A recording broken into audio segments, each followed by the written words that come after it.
Dear Global Shapers, I heard that you are meeting in a retreat in the beautiful Istanbul city. I'm so sorry I cannot be with you, but I'm so looking forward your outcomes and what you're gonna be discussing during this retreat. I was just gonna stress on the importance of working as a collective, as teams. The Global Shapers community is constructed and structured around teams in hubs, and that's very important to be able to work in teams in order to have an impact at the local level.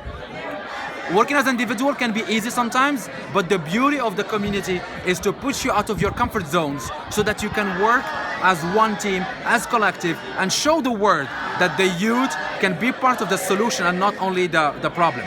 As you can hear, we are here in the Global Shapers Summit. We're having some fun while thinking about how can we change the world. And I'm hoping that your retreat will be as much fun as the Global Shapers Summit, or even more, but also as more impactful if it can. If you need anything, my name is Wadia Ait Hamza and I'm the head of the Global Shapers community. Please reach out to me or to anyone in the Global Shapers team. Thank you very much and looking forward to hearing your outcomes.